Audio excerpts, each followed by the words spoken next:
Assalamualaikum warahmatullahi wabarakatuh. Balik lagi di channel kajian online. Demonstrasi besar-besaran yang dilakukan oleh masyarakat, rakyat sipil hingga para ojol ternyata teman-teman disusui. Ya, kita lihat berbagai insiden pembakaran, kita lihat berbagai penjarahan-penjarahan, tentu itu di luar dari tuntutan rakyat. Dan dilakukan teman-teman, rupanya ada aktor intelektual atau yang elit politik yang sengaja untuk membuat kisruh, membuat chaos, sehingga ya Pak Prabowo lah yang bakal disalahkan.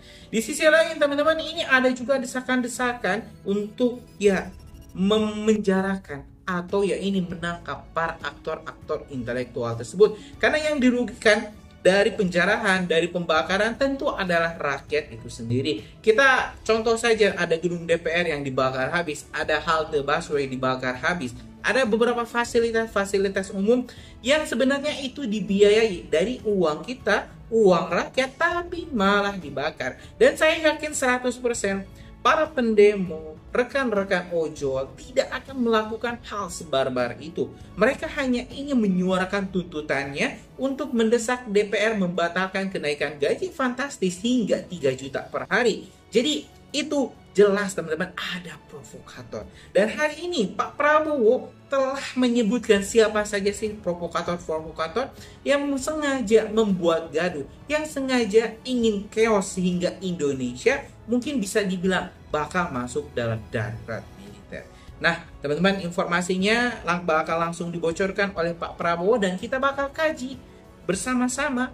Dan saya juga penasaran, bagaimana respon Pak Prabowo, bagaimana langkah selanjutnya dari Pak Prabowo, apakah Pak Prabowo akan segera melakukan penangkapan kepada para provokator-provokator tersebut yang memang jelas-jelas bukan pendemo, bukan mahasiswa, bukan rekan-rekan kita dari ojol. Itu adalah orang oknum-oknum yang dibayar oleh seseorang, oleh elit politik yang ingin mengganggu stabilitas negara. Kita bakal kaji dulu informasi selengkapnya. Udah videoin Pak ya? Videoin komandan. Ditemukan satu orang dia provokator membawa bom molotov. Bom molotov. Posisi sekarang di depan BCA Sipur. Lihat ke sini Pak. Mana? Ini rombongan mana? Hei, sini kalian. Sini semua, semua. Orang kan bikin komandan. Tangkap semua, ya tangkap. Provokator. Tangkap semua, tangkap semua. Tangkap semua. Tangkap semua. Enggak ada apa-apa. Justru kamu sama saya. Kalau kamu sama Tangkap nih bawa molotov. Siapa nih? Yang mana? Oh ini nih bang. Maju. Tiga orang bawa bom molotov. Iya, udah diamankan, izin komandan. BB-nya, bang, izin lihat BB-nya bang. BB-nya bom molotov ya. Oke, siap. Iya tadi posisi lari. Ya nanti polsek yang. Ya udah nanti urusan di sana di kantor ya. Kamu masuk aja, ikut aja dulu. Jangan ada yang mukul Pak ya. Iya. Nah, tenang.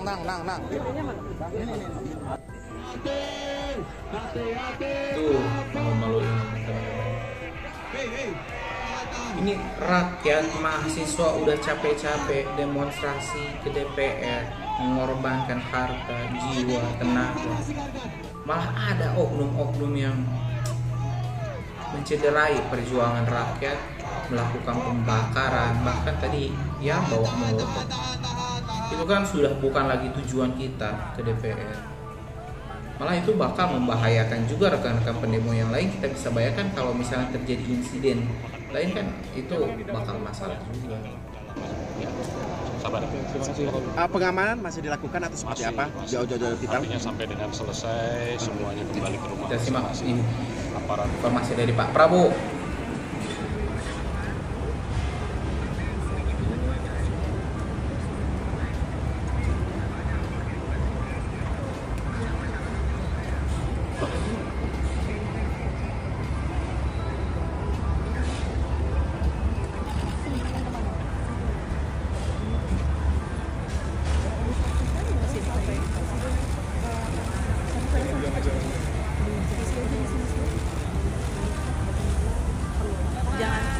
Guys, jangan maju ya, jangan maju.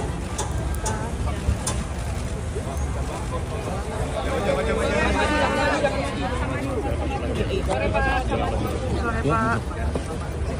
Baik, kawan-kawan media sekalian, saya hari ini merasa terpanggil harus nengok petugas-petugas kita, prajurit-prajurit kepolisian yang cedera. Selama ini ada lebih 40 yang cedera. 40 berapa? 9? 43 yang cedera. Sebagian besar sudah pulang. Sekarang masih 17 ada di sini. 14 anggota dan 3 masyarakat. Satu adalah perempuan yang mau ke pasar naik motor, dipatahkan pahanya dan motornya diambil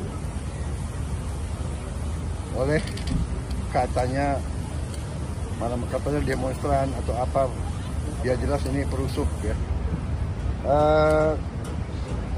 Yang lain ada yang kena, saya sudah tengok 14, saya sudah tengok 13 di atas, ada yang berat, kepalanya sampai harus operasi apa itu namanya, operasi tempurung ya, operasi tempurung kepala diganti sama titanium, ada yang tangannya putus dan sebagainya.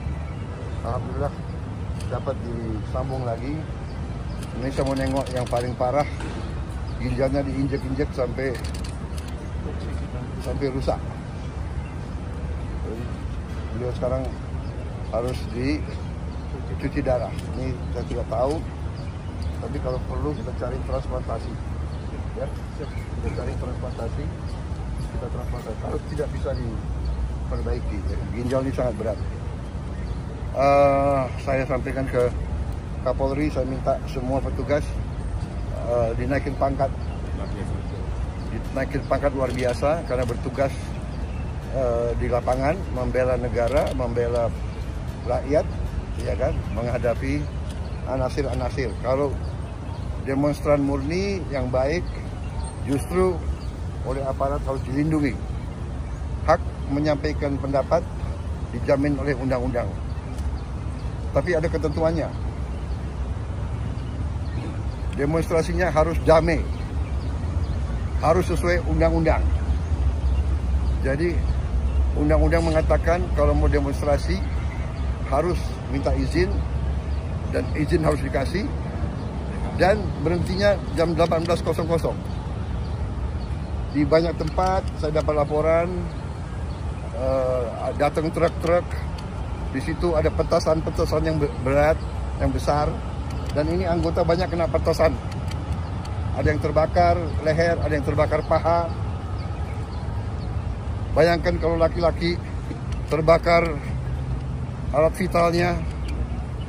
Ya, ini sudah menurut saya udah perusuh. Niatnya membakar. Diketemukan ya truk isinya alat-alat untuk membakar. Dan kita lihat di banyak tempat, gedung DPR, gedung TBR, DPRD, ini adalah instansi negara yang menjalankan kedaulatan negara, alat demokrasi,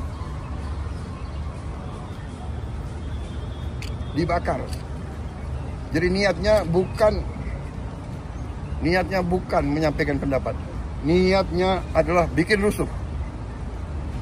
Niatnya adalah mengganggu kehidupan rakyat. Niatnya adalah menghancurkan upaya pembangunan nasional untuk menghilangkan kemiskinan. Pemerintah kita berjuang keras untuk membela rakyat kecil. Pemerintah saya, semua program saya untuk membela rakyat kecil. Saya kumpulkan semua pengusaha besar, saya katakan kamu sudah besar, kau kerja. Dan kalau kau kerja dengan baik, kau penting. Berarti kau menciptakan lapangan kerja. Saya harus urus yang paling lemah, yang paling miskin. Semua program saya bisa dilihat. dan sudah mulai hasilnya. Tapi ada sekelompok orang ini yang kita lihat ini terencana ini. Datang ke suatu tempat, bukan berasal dari situ, mau membakar, mau merusak, dan menciptakan amarah rakyat, menyerang. Ya, jadi ini keprihatinan saya, tapi tidak ada masalah, kita akan tegas. Saya dipilih oleh rakyat, saya punya mandat dari rakyat, saya disumpah menjalankan Undang-Undang Dasar dan akan saya jalankan. Saudara-saudara, saya datang karena polisi kadang-kadang ya namanya menegakkan hukum, kadang-kadang ada yang khilaf, kadang-kadang ada keterpaksaan. Ya, kalau ada korban, yang benar-benar salah adalah yang buat kerusuhan. Sampai rakyat tidak berdosa, korban. Dan polisi sudah tegas menindak anggotanya yang mungkin keliru. Ini sedang diselidiki. Kalau ada kesalahan akan ditindak. Tapi jangan lupa, puluhan petugas yang berkorban. Polisi siang malam menjaga keamanan di seluruh pelosok tanah air. Ya. Jadi saya sebagai kepala negara, kepala pemerintah, saya merasa harus nengok mereka, keluarga mereka, orang tua mereka, anak mereka ada di situ. Saya ucapkan terima kasih atas negara. Saya perintahkan mereka diberi penghargaan, naik pangkat, masuk sekolah. Dan ingat, di Sulawesi Selatan 4 ASN, orang tidak bersalah, orang tidak berpolitik, korban. Gedung DPR dibakar. Ini tindakan-tindakan makar ini. Ini bukan penyampaian aspirasi, ya. Jadi semua aparat negara akan selidiki siapa yang bertanggung jawab, ya. Saya menduga kita sudah ada indikasi-indikasi dan kita akan tidak ragu-ragu. Saya tidak ragu-ragu membela rakyat. Saya akan hadapi mafia-mafia yang sekuat apapun saya hadapi atas nama rakyat. Saya bertekad memberantas korupsi. Sekuat apapun mereka. Demi Allah, saya tidak akan mundur setapapun. Saya yakin rakyat bersama saya. Terima kasih. Wassalamualaikum warahmatullahi wabarakatuh. Ya teman-teman, barusan kita telah tengok pernyataan lengkap dari Pak Prabowo terkait ya ini ada perusuh-perusuh yang memang ingin memanfaatkan situasi, membuat kestabilan ini teman-teman terganggu. Dan saya rasa ini memang harus ditindak tegas karena berbeda. Ada demonstran yang ingin menyuarakan pendapatnya, ada orang yang memang ingin membuat kerusuhan, bahkan melakukan pencerahan. Ini ada orang jahat yang memanfaatkan situasi chaos yang memang ya kita sendiri tidak inginkan. Di mana demonstran teman-teman di sini sedang menyuarakan pendapatnya tapi malah membawa molotov. Kan itu memang sengaja ingin membakar, ingin melakukan pembakaran. Seperti di Makassar gedung DPR-nya habis teman-teman, itu Masya Allah, itu kan dibangun oleh uang rakyat. Itu dibangun oleh uang rakyat. Kalaupun misalnya DPR-nya mau dibubarkan, kan gedungnya gak punya dosa apapun, gak punya salah apapun. Itu gedungnya bisa dimanfaatkan untuk kepentingan rakyat yang lain, gak harus dibakar. Halte gak harus dibakar. Berbagai fasilitas-fasilitas umum yang digunakan oleh rakyat juga tidak boleh dirusak. Kan itu teman-teman sudah berbeda dengan apa yang dituntutkan oleh para mahasiswa, para rekan-rekan ojol, dan juga rakyat Indonesia. Gimana menurut kalian terkait hal ini? Tahu nggak sih siapa saja orang-orang yang mungkin memang sengaja melakukan kerusuhan? Atau ini oknum-oknum elit-elit politik kita yang memang ingin Indonesia ini tidak stabil atau ya chaos? Tulis di kolom komentar, kita bakal diskusikan. Terima kasih teman-teman. Assalamualaikum warahmatullahi wabarakatuh.